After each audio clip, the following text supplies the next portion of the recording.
Hello friend, winner study can में आप सभी का स्वागत है। आज मैं लेकर आया हूँ CGPSC प्री 2020-21 के लिए ऑनलाइन फ्री स्मार्ट कोर्सेज जो कि साइटोलॉजी या कोशिका विज्ञान से रिलेटेड है। चलिए फ्रेंड, वीडियो स्टार्ट करते हैं। वीडियो स्टार्ट करने से पहले आप नए हमारे चैनल पर अगर आप नए हैं तो प्लीज़ हमारे चैनल को लाइक करें, सब्सक्राइब करें और अधिक से अधिक इस वीडियो को शेयर करें। Winner study can YouTube channel के माध्यम से हम CGPSC pre, Vyapam, CG SET, CG TET विभिन्न प्रतियोगिता परीक्षाओं की तैयारी इस चैनल के माध्यम से कराते हैं। तो हमारे चैनल पर आप कंटिन्यू बने रहिए, जिससे आपको बहुत सारे वीडियो यहाँ से मिलते रहेंगे विभिन्न जो है कोर्सेज से रिलेटेड। ठीक है फ्रेंड, चलिए वीडियो स्टार्ट करते हैं। आज का हमारा टॉपिक कोशिका विज्ञान या साइटोलॉजी। वीडियो स्टार्ट करने से पहले थोड़ा सा इसका साइटोलॉजी देख लेते हैं, वहाँ एनाटॉमी देख लेते हैं। इसके अंदर जो है मतलब इस कोशिका के बारे में अगर हम पढ़ रहे हैं तो उसके बारे में थोड़ा सा पहले आउटलाइन देख लेते हैं, फिर उसका डिटेल देखेंगे। ठीक है, तो ये तो हुआ कोशिका का एक स्ट्रक्चर है ना। कोशिका का एक स्ट्रक्चर आप सबको दिखाई दे रहा है ना। तो इस स्ट्रक्चर में सबसे पहले जो बाहर का लेयर होता है, ये बाहर का लेयर होता है, उसको मेम्ब्रेन बोलते हैं, सेल मेम्ब्रेन बोलते हैं, है ना। सेल मेम्ब्रेन, ये वाला जो लेयर है बाहर का, उसको बोलते हैं सेल मेम्ब्रेन। ठीक है,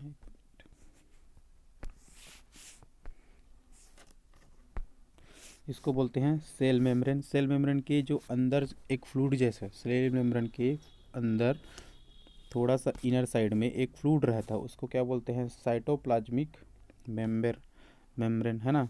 या जो पूरा जो जिसके अंदर जो ऑर्गेनेल्स प्रेजेंट हैं उसको बोलते हैं साइटोप्लाज्म बोलते हैं। तो साइटोप्लाज्म के जो थोड़ा सा सेल मेम्ब्रेन के इनर साइड और साइटोप्लाज्म के आउटर साइड के बीच का जो एक लेयर होता है, उस लेयर को बोलते हैं साइटोप्लाज्मिक मेम्ब्रेन। ठीक है, एक उसके बाद देखते हैं अगला, एंडोप्लाज्मिक रेटिकुलम। एंडोप्लाज्मिक रेटिकुलम क्या, एक छड़ी के समान छोटे छोटे जो है संरचनाएं दिखाई दे रही हैं, जिसमें क्या होता है, राइबोसोम अटैच्ड होते हैं, उसको क्या बोलते हैं, एंडोप्लाज्मिक रेटिकुलम। एंडोप्लाज्मिक रेटिकुलम जो है बेसिकली टू टाइप्स के होते हैं, एक तो रफ एंडोप्लाज्मिक रेटिकुलम और दूसरा है स्मूथ एंडोप्लाज्मिक रेटिकुलम। जो रफ एंडोप्लाज्मिक रेटिकुलम होंगे उसमें जो है राइबोसोम जो है, राइबोसोम के जो छोटे छोटे मॉलिक्यूल्स हैं वो अटैच्ड रहेंगे। और स्मूथ एंडोप्लाज्मिक रेटिकुलम होंगे, उसमें क्या होंगे, राइबोसोम जो है अटैच्ड नहीं होंगे। जैसे कि आप डायग्राम में देख रहे होंगे, इस वाले डायग्राम में आप देख रहे होंगे जिसमें जो राइबोसोम जो है अटैच दिखाई दे रहे हैं, जबकि दूसरे वाले में राइबोसोम जो है अब्सेंट होते हैं। ठीक है, अगला देखते हैं न्यूक्लियस। न्यूक्लियस है ना, ये जो गोल सी आकृति दिखाई दे रही है, सॉरी, हाँ, ये गोल सी जो आकृति दिखाई दे रही है वो क्या है, न्यूक्लियस है ना। न्यूक्लियस के अंदर जो है छोटा सा एक और ऑर्गेनेल्स होता है, उसको क्या क्या बोलते हैं, न्यूक्लियस बोलते हैं। ठीक है, इस पूरे बड़ा वाला जो लेयर दिखाई दे रहा है उसको क्या बोलते हैं, न्यूक्लियर बोलते हैं या न्यूक्लियर मेम्ब्रेन बोलते हैं। ये वाले जो बाहर का लेयर, मतलब न्यूक्लियस के बाहर जो लेयर बना हुआ है उसको क्या बोलते हैं, न्यूक्लियर मेम्ब्रेन। और उसके अंदर एक छोटा सा और ऑर्गेनेल्स है, ये इसको बोलते हैं न्यूक्लियोलस। ठीक है, उसके बाद एक मोज़ेक टाइप का एक मॉडल एक बंडल दिखाई दे रहा है, मतलब बहुत सारे जो है ऐसा मसल का जो एक बंच दिखाई दे रहा है, उसको क्या बोलते हैं, गोल्गी बोलते हैं या गोल्गी कॉम्प्लेक्स बोलते हैं, है ना। उसके बाद एक छोटा सा स्ट्रक्चर ये दिखाई दे रहा है ना, ये स्ट्रक्चर दिखाई दे रहा है, उसको क्या बोलते हैं, माइटोकॉन्ड्रिया या माइटोकॉन्ड्रियन बोलते हैं। और ये छोटा छोटा सा ग्रीन ग्रीन जो दिखाई दे रहा है उसको क्या बोलते हैं, क्लोरोप्लास्ट या हरित लवक। ठीक है, और ये सारे ऑर्गेनेल्स एक फ्लूइड में तैरते रहते हैं। ये फ्लूइड है ना, उस फ्लूइड को क्या बोलते हैं, सारे फ्लूइड को साइटोप्लाज्म या कोशिका द्रव्य। ठीक है, तो ये तो हुआ इसका थोड़ा सा एनाटॉमी जर्नल इंट्रोडक्शन। जर्नली जो है सेल जो है इसका एक इसका जो आकार होता है वो 10 म्यूक्रान के अंदर होता है। अब देखते हैं, सेल की बात कर रहे हैं तो सेल को बेसिकली, सेल जो है लिविंग ऑर्गेनिज्म में टू टाइप्स के होते हैं, एक तो एनिमल सेल और दूसरा जो है प्लांट सेल। इसमें कुछ ज़्यादा अंतर नहीं होता है, ऑर्गेनेल्स उस दोनों ही सेल्स में जो है कॉमन होते हैं, बस कुछ फीचर कुछ एक्स्ट्रा जो होते हैं जो इन दोनों को डिफ्रेंशिएट करते हैं। जैसे एनिमल सेल की बात करें तो इसके बाहर लेयर में सेल मेम्ब्रेन पाया जाएगा, वहीं प्लांट सेल की बात करें तो उसमें सेल वॉल पाया जाएगा। इसमें इसमें क्या है, एनिमल सेल में सेंट्रियोल पाया जाएगा, जबकि इसमें सेंट्रियोल नहीं पाया जाएगा। इसमें प्लांट सेल में क्लोरोप्लास्ट पाया जाएगा, जबकि एनिमल सेल में क्लोरोप्लास्ट नहीं पाया जाएगा। ये कुछ बेसिक जो है डिफरेंस है animal cell and plant cell में। प्लांट सेल की अगर हम बात करें तो 10 से 100 माइक्रोमीटर की जो है लेंथ होती है टाइपिकली। ये जो प्लांट सेल होती हैं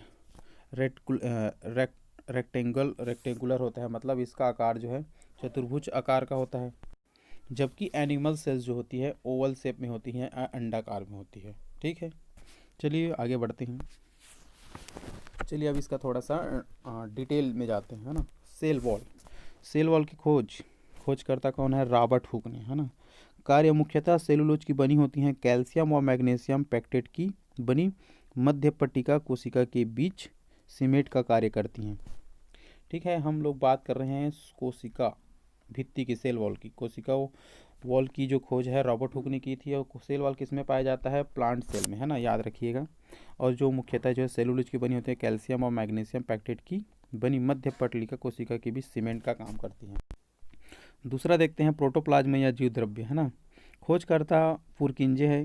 कार्य जीवन की भौतिक आधारशिला, मतलब जीव द्रव्य। प्रोटोप्लाज्म क्या है, ये कोई सेल्स है, सेल्स के अंदर जो लिक्विड भरा होता है वो क्या है, प्रोटोप्लाज्म, है ना। उसमें क्या है, सारे ऑर्गेनेल्स जो है उसी के प्रोटोप्लाज्म के अंदर सेटल डाउन रहते हैं, है ना।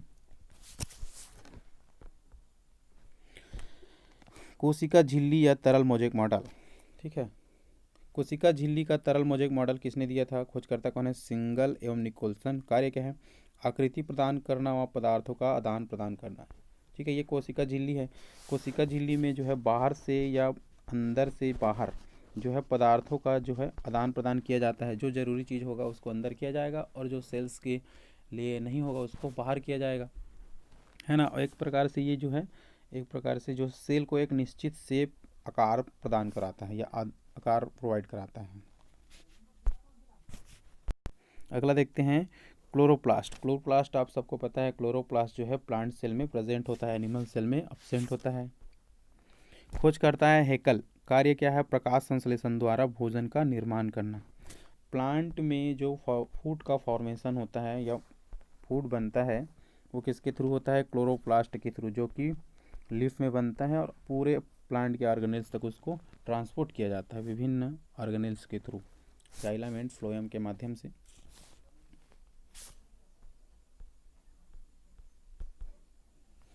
माइटोकॉन्ड्रिया का खोज करता है कॉलिकर। कोशिका श्वसन द्वारा एटीपी का फॉर्मेशन करते हैं। वे माइटोकॉन्ड्रिया का मेन फंक्शन क्या है, एटीपी का फॉर्मेशन करना। जब भी हम खाना खाते हैं या ग्लूकोज लेते हैं तो उस ग्लूकोज का हमारा सेल जो है डायरेक्ट अपटेक नहीं कर पाता। वो हमारा जो सेल जो है स्मॉल होता है, बहुत छोटा होता है, तो वो क्या करता है, डायरेक्ट ग्लूकोज को अपटेक ना करके एटीपी को अपटेक करता है। तो ग्लूकोज से एटीपी का फॉर्मेशन माइटोकॉन्ड्रिया जो है करता है। एंडोप्लाज्मिक रेटिकुलम खोज करता है पोर्टर। प्रोटीन संश्लेषण एवं लिपिड ग्लाइकोजन एवं स्टार्च संश्लेषण में। ठीक है, जो एंडोप्लाज्मिक रेटिकुलम होता है उसमें क्या प्रोटीन संश्लेषण में इंपॉर्टेंट रोल प्ले करता है। इसमें दिया गया है रफ एंडोप्लाज्मिक रेटिकुलम में क्या होता है, प्रोटीन संश्लेषण होता है। देखो, जो एंडोप्लाज्मिक रेटिकुलम है वो दो प्रकार के होता है, एक तो RER और दूसरा SER। तो RER में जो है प्रोटीन संश्लेषण होता है और SER में लिपिड ग्लाइकोजन तथा स्टेरॉइड का संश्लेषण होता है। ठीक है, अगला है गोल्गी बॉडी या गोल्गी कॉम्प्लेक्स। खोज करता है कैमिलियो गोल्गी। कार्य क्या है, शुक्राणु में एक्रोसोम का निर्माण करना, हार्मोन सेक्रेशन, पदार्थों का संचयन एवं स्थानांतरण। ठीक है। देखो, जब एक्रोसोम का निर्माण करता है, ये क्या होता है, स्पर्म का जो टेल होता है ना, एक्रोसोम का फॉर्मेशन करता है, जो कि स्विमिंग में हेल्प करता है।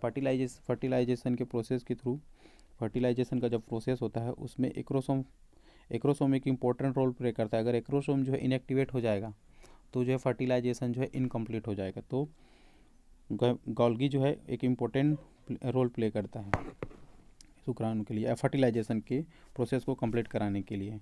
साथ ही साथ हार्मोन्स का सेक्रेशन कराता है बॉडी में, और पदार्थों का संचय या स्थानांतरण करवाता है, एकत्रित करता है, और इसको विभिन्न पैकेज के माध्यम से एक स्थान से दूसरे स्थान तक जो है पदार्थों का ट्रांसपोर्ट करता है, स्थानांतरण का कार्य करता है। अगला है राइबोसोम। राइबोसोम की खोज पैलेट ने की है। कार्य प्रोटीन संश्लेषण। कार्य क्या है, प्रोटीन का संश्लेषण होता है। ठीक है, प्रोटीन फॉर्मेशन जो है राइबोसोम में होता है, के थ्रू होता है। अगला है सेंट्रियोसोम। खोज करता है टी बावेरी। कोशिका विभाजन के समय एस्टर किरण का फॉर्मेशन करता है। ठीक है, जब सेल डिवीजन ऐसा हो रहा होता है तो सेंट्रियोसोम जो है, जो क्रोमोसोम है, उसको एक दूसरे से अलग करने का या उसको डिवाइड करने का काम करता है। अगला है लाइसोसोम। लाइसोसोम की खोज जो है डी डुबे ने की थी। इसका कार्य क्या है, बाह्य कोशिकीय पदार्थ तथा अंदर कोशिकीय पदार्थों का पाचन या आत्महत्या की थैली। लाइसोसोम का फंक्शन क्या है, बाहर से जो कोशिकीय पदार्थ जो है सेल्स ने अपटेक की है उसका पाचन करना या जो अंदर में सेल जो है डेथ हो गया है उसको पाचन करना। कहने का मतलब ये है कि कोई भी सेल का, बॉडी में सेल अगर डेथ हो जाता है तो उसको लाइसोसोम है उसको डिग्रेड करके फिर से अमीनो एसिड में कन्वर्ट कर देता है। इसे ही बोलते हैं कोशिका की आत्महत्या की थैली, इसको लाइसोसोम को। जब सेल का डेथ हो जाता है या सेल जो है इनएक्टिव हो जाता है या फंक्शनल करना छोड़ देता है तो उसको लाइसोसोम जो है किल कर देता है और पुनः अमीनो एसिड में यूज़ के लिए उसको कन्वर्ट कर देता है। पराक्सीसोम की खोज टाल्बर्ट ने की थी। कार्य क्या है, प्रकाशीय शोषण में हेल्प करता है। ठीक है, प्रकाशीय शोषण में 3 इंपॉर्टेंट ऑर्गेनेल्स होते हैं जो हेल्पफुल होते हैं। पहला माइटोकॉन्ड्रिया, क्लोरोप्लास्ट और पराक्सीसोम। तीनों के कंबाइन एक्शन से जो है प्रकाशीय शोषण जो है कंप्लीट होता है प्लांट में, है ना।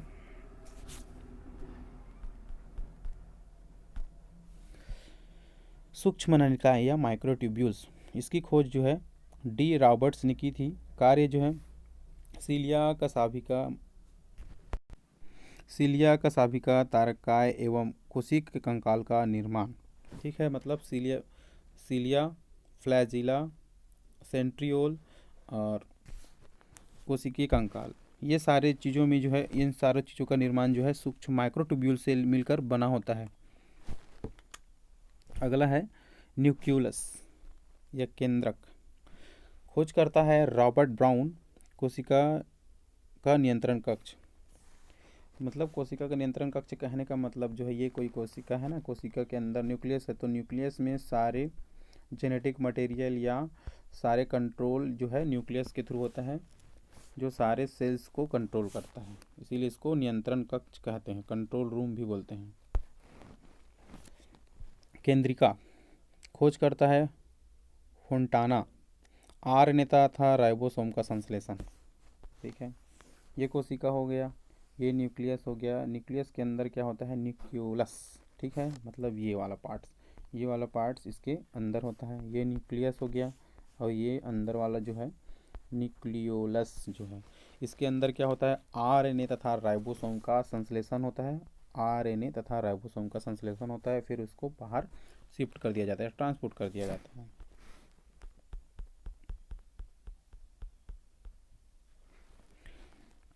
क्रोमोसोम या गुणसूत्र।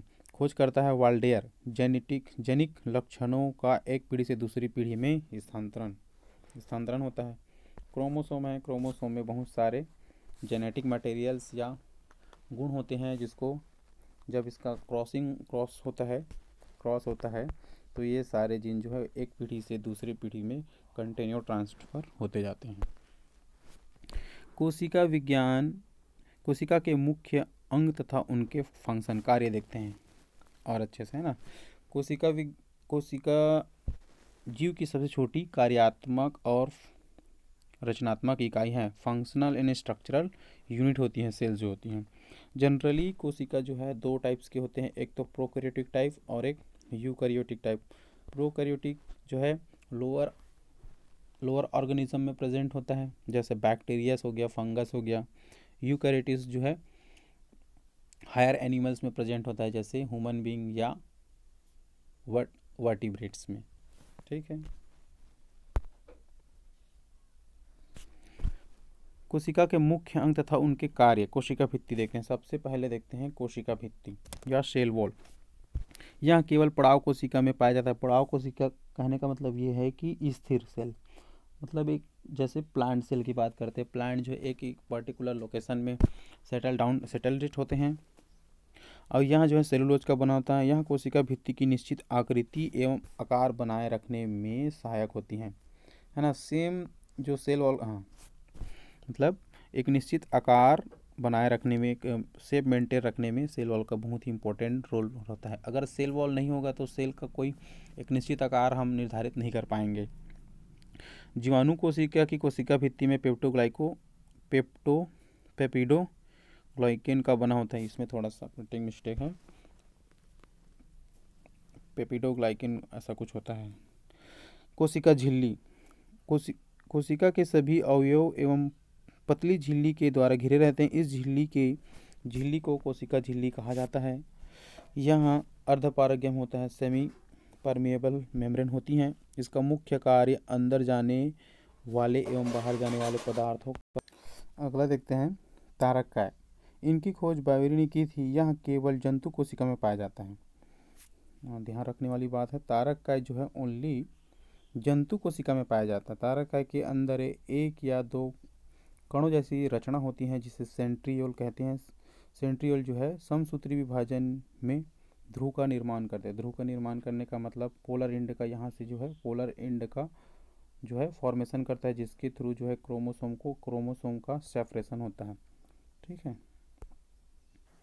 एनाटॉमी ऑफ एनिमल सेल, जैसा कि हमने पिछले स्लाइड में देखा था कि इसमें क्या क्या जो है कंपोनेंट्स होते हैं या पार्ट्स होते हैं एक सेल में। सबसे पहला दिख रहा है ऊपर में सेल वॉल। उसके बाद सेल वॉल किस में पाया जाएगा? प्लांट में। अगर ये एनिमल सेल होता तो यहाँ पास सेल मेम्ब्रेन हो जाता, है ना।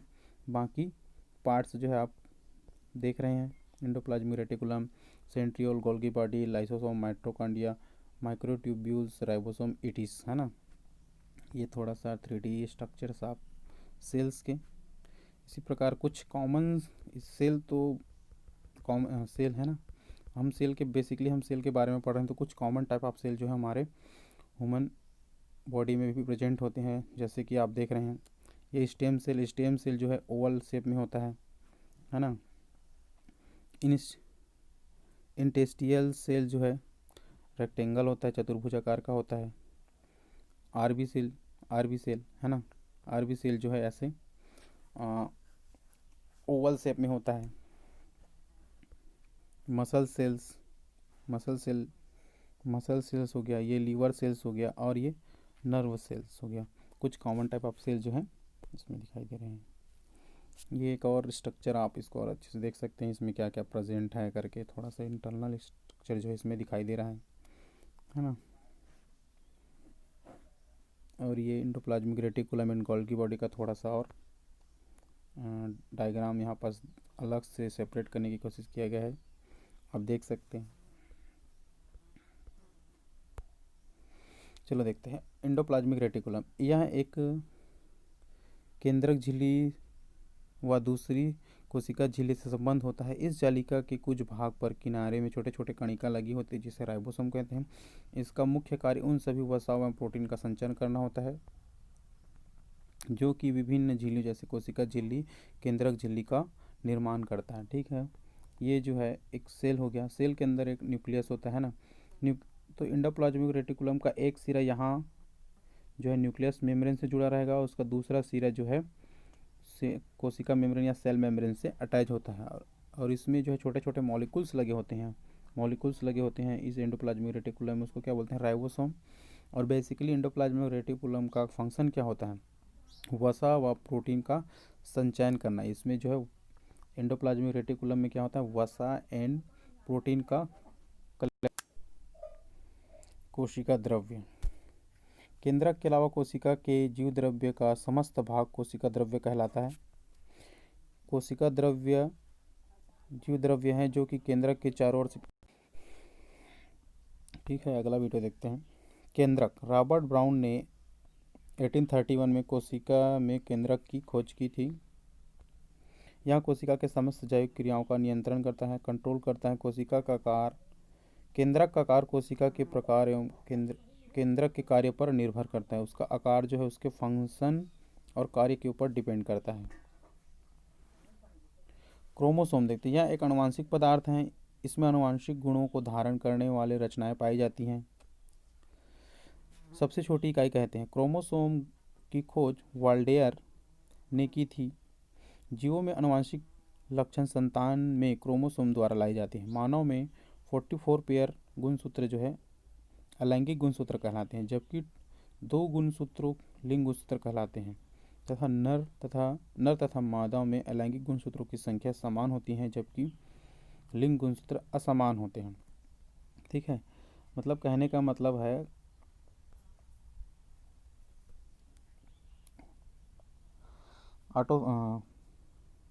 अलैंगिक गुणसूत्र कहलाते हैं 44। मतलब अगर अलैंगिक रहेंगे तो 44 रहेंगे, लेकिन अगर अब वो जब लिंग होंगे, है ना, तो उसको 22 पेयर्स बोलेंगे। ठीक है। माइटोकॉन्ड्रिया की रचना और कार्य। यहाँ प्रोकैरियोटिक कोशिका एवं स्तनधारियों की परिपक्व लाल रक्त कणिकाओं को छोड़कर सभी पादप एवं जंतु कोशिका में पाया जाता है। इसको कोशिका भित्ति का पावर हाउस या शक्ति गृह भी कहते हैं। जो है माइटोकॉन्ड्रिया जो है आरबीसी में नहीं पाया जाता। एक बात और बता दूं कि आरबीसी में किसी भी प्रकार के ऑर्गेनेल्स प्रेजेंट नहीं होते। लाइसोसोम। दुबे ने 1974 में लाइसोसोम की खोज की। थैलिया कहते हैं। कोशिका के अंदर किसी बाह्य पदार्थ या बैक्टीरिया को नष्ट करते हैं। लाइसोसोम को कोशिका भित्ति की आत्महत्या की थैली कहते हैं।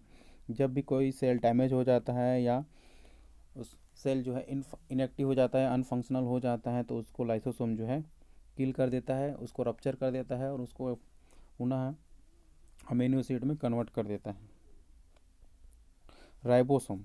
यह कोशिका के सबसे छोटी अंग है। यह आरएनए 80% का बनती हैं। इसको प्रोटीन का कारखाना तथा कोशिकीय ईंधन भी कहते हैं। प्रोटीन का कारखाना कहने का मतलब यह है कि राइबोसोम जो है प्रोटीन का फॉर्मेशन कराता है, संश्लेषण कराता है, इसलिए उसको प्रोटीन का कारखाना या कोशिका ईंधन भी कहते हैं। Thank you friend watching this video. अगर यह वीडियो आपको अच्छा लगा हो तो प्लीज़ इसे लाइक करें, सब्सक्राइब करें और अपने फ्रेंड सर्कल पर इसको शेयर करें। Thank you.